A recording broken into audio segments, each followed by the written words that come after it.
out. Good to see so many faces out here, man.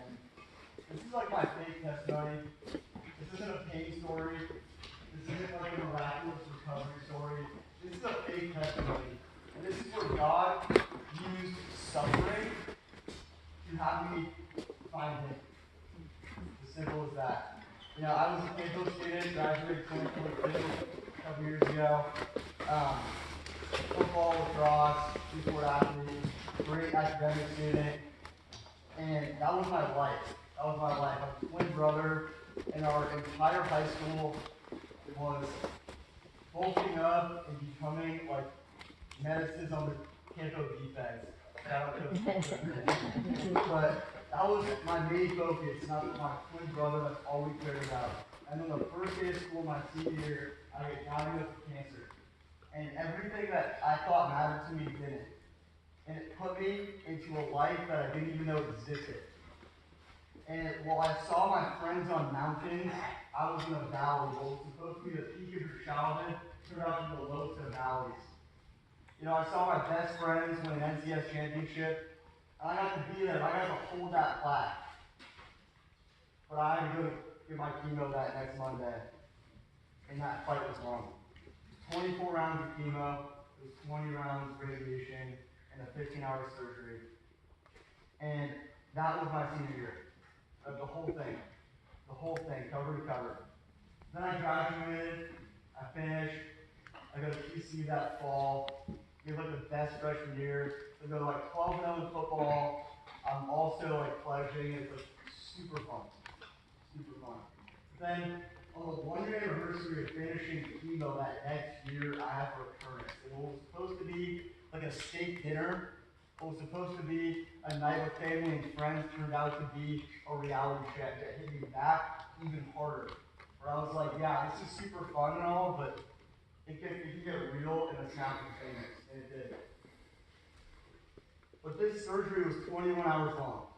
And it put me through like so many different dynamic elements that were involved, like so many moving pieces. And it put me to the point I'm 19 years old. I had to leave TC my freshman year, like right at the end for it. And that's when I realized that I couldn't do it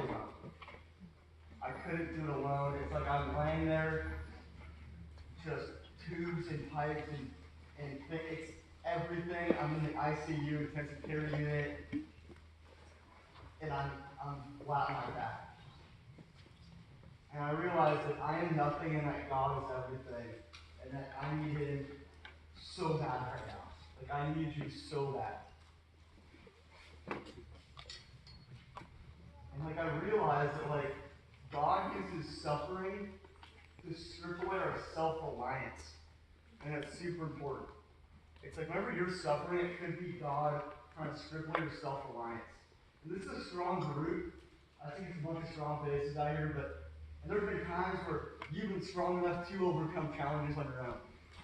Because you guys are strong people, but God uses heavy hardship to strip away your self-reliance and to make you realize that you actually need Him with everything. And I did. And it's like, I'm a strong guy, but I'm not that strong.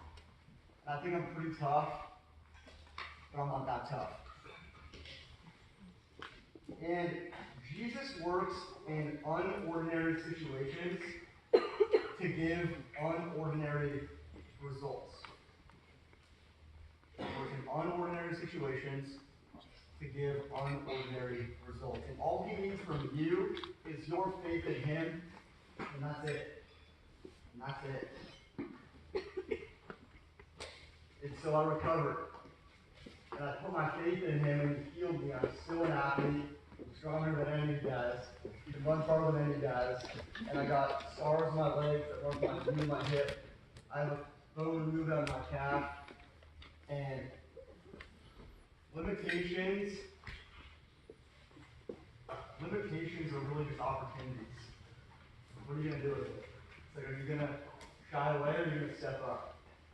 And God gave me the ability to step up through limitation and an athlete since. But now, I'm 21, a junior at TCU, and I got put in my third fight right now. right now. This is round 3. And there was no treatment. There's no treatment. The doctor looked at me and they're like, Dylan, then everything got to the point where we can't help you anymore. UCSF, one of the most respected medical teams in the nation, most respected oncology departments.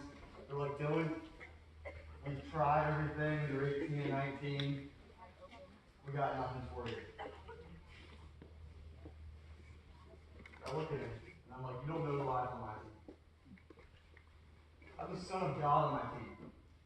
And when you have extreme confidence in Him, when you have unwavering faith in Him, and you have a trembling fear of Him, and by trembling fear I mean like an awe, like you were saying awe, miracles happen. And you wait. Because right now it's me and Jesus, but I'm on my knees with my hands in the air. And when you come to Him in desperation and you cry, He will answer. And so you wait. Right now, I'm in a life or life situation. Life or life. Because I passed life or death when I chose Jesus. When you put your faith in Jesus, you pass life or death when you choose Jesus. You choose life when you put your faith in Jesus. And right now, amongst all that's going on, amongst UCSF telling me that there's nothing that they can do, I put my faith in Jesus, and one side of the life says that I get to live for eternity with Him. And the other side says that a miracle will be worked and that I will stand on mountains and praise His name. It's life or life, because I passed life or death when I put my faith in Jesus. And so I want to get into just a little bit of scripture, and I'm going to paraphrase it. If you guys have Bibles, you can go to Matthew 14, but no worries. I'm just going to talk through it, not do that of it. And this is the story of when Jesus comes to the disciples in the middle of the night. I'll back up just a little bit. Jesus feeds like 5,000 people, massive celebration.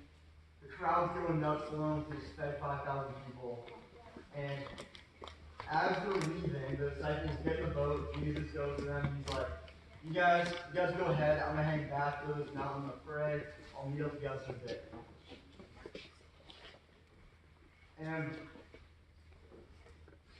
these guys are all like taking turns throughout the night, like who's gonna row the boat and then who gets to sleep.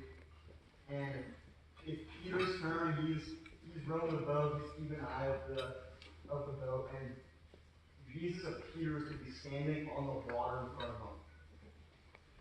And Peter's like freaked out, and he goes, "It's a ghost." The way he says that he goes, "It's a ghost." I cried out in fear. And Jesus says, do not be afraid, he says. And then Jesus calls Peter to come on the water with him. Very important. Peter steps off the boat and onto the water, and Jesus calls Peter. Peter's like tightroping along. Peter's tightroping along, and he turns back and looks behind him, and there's this howling storm. It's this raging storm. There's lightning striking. The waves are like 15 feet high. And he loses sight of Jesus. He becomes afraid, and he sinks underwater. He shoots underwater, and Jesus is close and grabs him and picks him right back up. But Jesus will call you and all you guys. He'll call you onto the water. Jesus is calling you guys onto the water right now. And He's calling you onto the water because when you take a step of faith towards Him, you will become more into the image of Him. You will change into the likeness of Jesus. When you take a step forward, you will become more like Him. And I feel honored to have had cancer. I really do. Because I found the Lord through the suffering. On paper, if you look at my 18-year-old stats, it's like devoted athlete, good student, great community, good parents, pretty standard, millions of other guys that look exactly like me on paper. But God looked at someone like me and was like, I choose you. And He's choosing all you guys right now.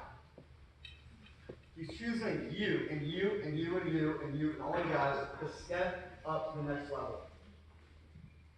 To step above mediocrity into a life of faith with Him. And so that's why I feel honored, is because I found the Lord through suffering. And so, let me ask you guys a question. Where is Jesus calling you to step onto the water? Is it to take a leap of faith away from shame or guilt? Is it to take a leap of faith away from like selfishness and pride, or to take a leap of faith away from lust or addiction? Where is Jesus calling you to step off the boat and to trust Him? Because it's better to be in the waves with Jesus and be brave than to be safe in the boat without Him. It really is. And you can only have 2 feet in one place. You can't have one foot in the boat and the other foot hovering over the water. And where are you going to put your 2 feet? Are you going to put it in the comfort of mediocrity? Where you're like, I don't want to change. I just want to stay average. I want to live my 75 years of mediocrity. Or do you want to step off the boat with 2 whole feet, feel yourself standing on water with your attention on Jesus, and He will take you places. Because when you step off the boat, like I said, you'll become more in the image and likeness of Jesus. I don't know what storm you guys are facing right now. I don't know where the lightning is striking you. I don't know how long the rain's been pouring down on you. But just know that you are safe with Jesus. You are. You are safe with Jesus because Jesus walks on water, but He also stands above storms. He stands above storms. And when you put your faith in Him, He will pull you up, just like He pulled you up. So put your faith in Him. And you know, like, I'm flying back and forth from TCU area, back home, Lafayette kid. And actually, like, coming back in this last time, and we're like heavy turbulence, the plane is shaking. It's shaking so much, like, just Texas, you go over the Midwest, and the Midwest storms are so different. Like, for a California kid, you get enough, like, Hawaii back to get a little too comfortable with, like, the slight shake. But we're in heavy turbulence. I'm a window seat. I'm looking out. The storm is howling. And I'm like, dude, even my heart starts to thump. I don't even get nervous like that. Even a bag falls. If a bag falls from the overhead, the plane might as well just be going down at that point. But I see the flight attendant. She goes to the front, and she goes, "The storm is raging, but you are safe in the plane." And you are. You're in a plane that is headed towards salvation. This Boeing 767 can carry all of us in it, and we're all headed. But we're going to be flying through storms. We're going to be flying through storms, and there's going to be times where lightning cracks on us, or times where it's shaking to the point where bags fall. But we're in it together. And there's going to be someone next to you who could be going through the storm or in the valley, and it's your job to pick them up. I'm calling on all you guys to light a torch of righteousness, light a torch of the glory of God, and shine it to this dark world. We live in such a dark world filled with just anxiety, depression, fear, illness, wounds. It's like, shine the light of God across. And we will. And to finish, you guys are all here on purpose.